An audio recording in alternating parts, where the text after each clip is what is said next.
this fan away from me. So I will read from the version that I have here. It says verse 1, after Ehud died, the Israelites once again did evil in the eyes of God. Verse 2, so the Lord sold them into the hands of Jabin, a king of Canaan, who reigned in Hazor. The commander of his army was Sisera, who lived in Harosheth Hagoyim. Verse 3. Because he had 900 iron chariots and had cruelly oppressed the Israelites for 20 years, they cried to the Lord for help. Deborah, verse 4, Deborah, a prophetess, the wife of Lapidot, was leading Israel at that time. Verse 5, she held court under the palm of Deborah between Ramah and Bethel in the hill country of Ephraim, and the Israelites came to her to have their disputes decided. From what we have read about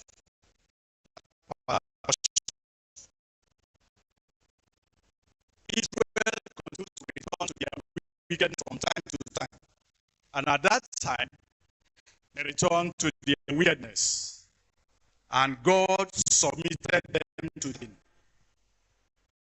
king of that Canaanite. After 20 years, the Lord raised up a deliverer called Barak through his prophetess Deborah in native parlance. But the real pronunciation is Deborah. Deborah. But we can call her Deborah in our native parlance. Israel obliterated the enemy army, and the general Sisera is slaughtered in his sleep by a woman called Jael. Now, the title of this message is, in fact, I came up to do that. I said, let me take what the theme of this.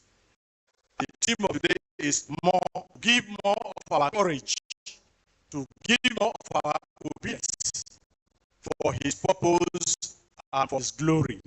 That is what God is telling us this morning. Don't understand it. Now, in a world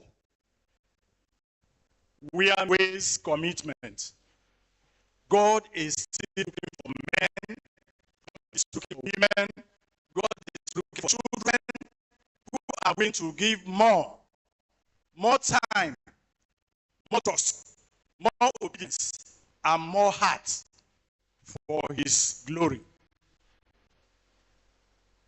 The story of Deborah reminds us that giving more for God isn't about his yes, Lord. It's about having a heart that says, yes, Lord, from you and from me. That will make us to give more to God. The first one is, number one, God uses the willing. That's willing. That's what God is looking for. That's number one. And we can find it in verse 4 and 5 of I don't want to repeat it. Now, the way God has described, the way the Bible has described Deborah,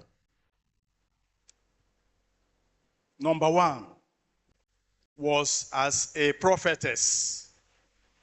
Number 2, as a judge in Israel, sitting on palm trees to settle disputes for the children of Israel.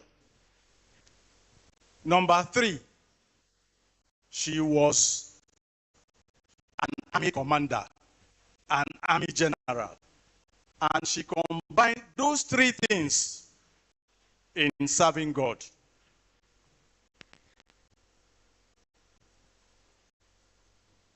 Especially at this time that moral confusion, moral decadence is at the peak. Leading at a time when women really held that position. But she held 3 positions when women cannot hold even one of those positions.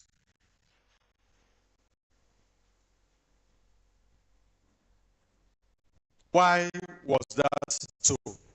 Because she made herself available to God for God's purpose.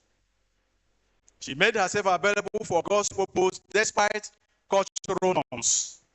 You know, in those olden times, the women are put at the back.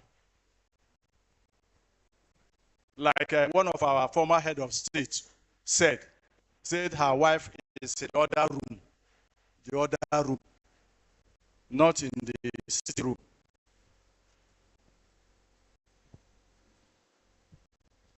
How can we apply this to ourselves? How can we apply this to ourselves?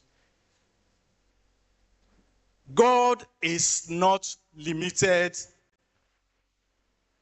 by our gender. God is not limited by our gender. Whether you are a woman, whether you are a man, whether you are a teenager, whether you are a youth, God is not limited by those things at all. God is not limited by our ages at all. God is not limited by our background. Come through. While others were hesitating, while others were hiding, Deborah stepped up to her God-given roles. 3 roles that I have mentioned. Deborah stepped up with. She did not wait for permission from any culture. She received. Please, can you give me 2 Corinthians chapter 1, verse 27. Instead, God chooses things the world considered foolish in order to shame those who think they are wise. What it means is that God uses the foolish things to confound the wise. And God also uses wise things to confound the foolish. Who would think in this world that a woman leading having been a prophetess, having been a judge,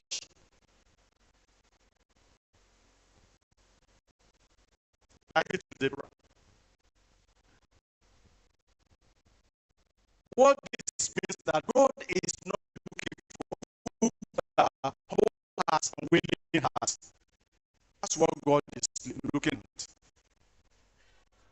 You know that sometimes when we want to give assignment in the church, some will say, I am not a chorister. Some will say, I am not in CM. Some will say, I'm not in media. Some will say, I am not in youth. Some will say, I'm not a teenager. Some will say, I'm not an usher. Some will say, I am not a worker in the church. Some will say, not in the training ministry or in the house fellowship. But God is calling us today. God is calling you and me to give more. Give more from what we are given.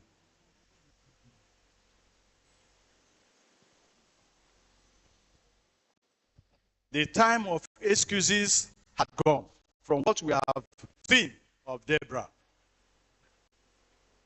Yes, you may not feel qualified, but your availability will bring about your ability.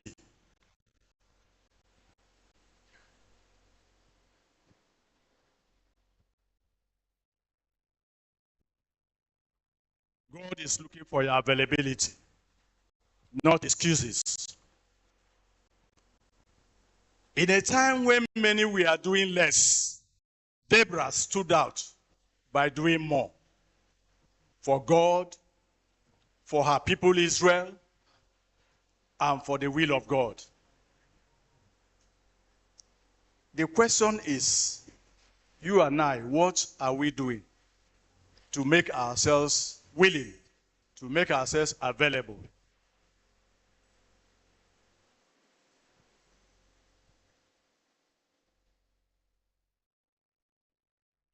Please give me Philippians chapter 2. Oh, it's even long. Well, let me see where I can stop. Philippians chapter 2.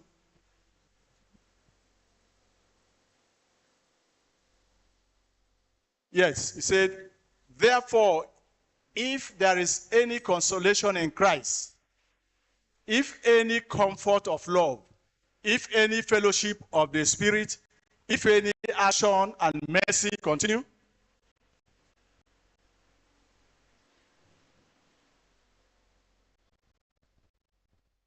Okay, let me read what I have here so that we don't waste time. Verse 2.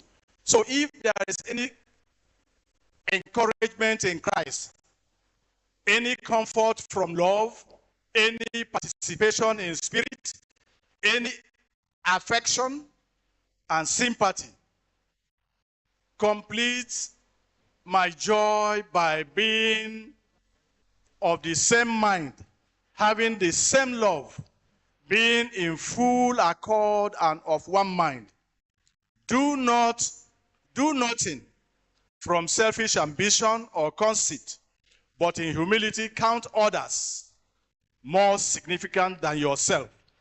Let each of you look not only to his own interests, but also to the interests of others, having this in mind among yourselves, which is yours in Christ Jesus. Let me just stop there. God is commanding us not to look for our own selfish ambition. Not to say, I cannot do it all.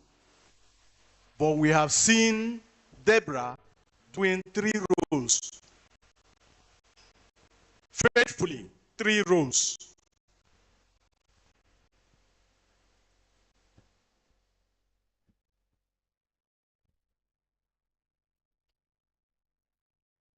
Number 2, doing more for God requires courage. Courage.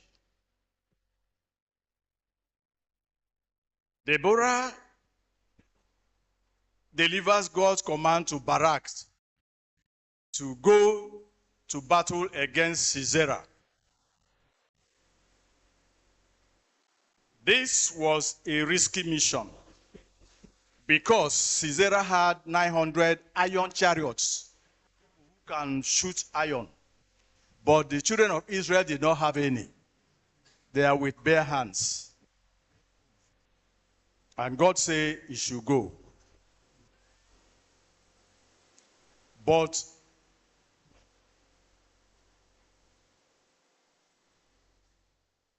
Barak gave an excuse and said, if you will not go with me, I will not go.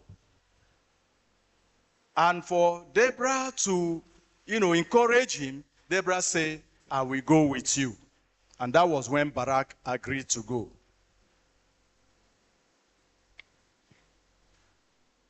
Although, even in that battle, God had already promised them that he will give them victory.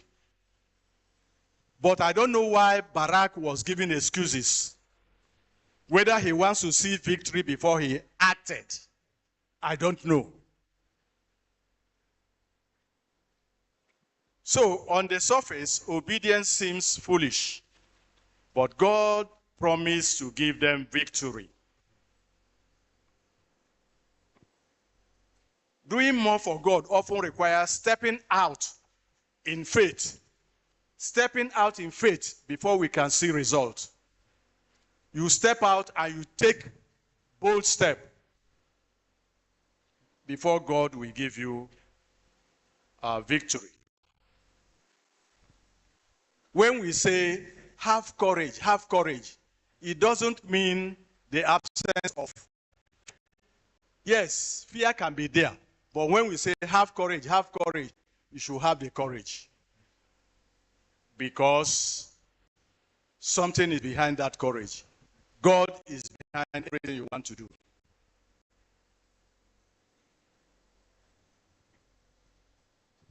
Sometimes doing more for God means that we have to step out of our comfort zone and face the challenges and obstacles that are before us. You step out of your comfort zone before there will be a miracle. Please, can you give me Matthew 14, 24 to 26? Yes, you can see that even in that, Peter stepped out and started to walk on the water because he saw Jesus also walking on the water. You have to step out of your comfort. Peter stepped out of his comfort and walked on water. And it worked for him. But let's read. Meanwhile, the boat was far out to sea when the wind came up against them, and they were battered by the waves. At about 4 o'clock in the morning, Jesus came towards them, walking on the water. They were scared out of their wits. A ghost, they were shouting. They said, crying out in terror. But Jesus was quick to comfort them. In verse 27, courage, it is me. Don't be afraid. 28, Peter suddenly became bold and said, Master, if it's really you, call me to come on the water. He said, come ahead. Jump out of the boat. Peter walked on the water to Jesus. He walked. He stepped out of his comfort. And something worked for him. But when he looked down at the waves churning beneath his feet, he lost his nerve and started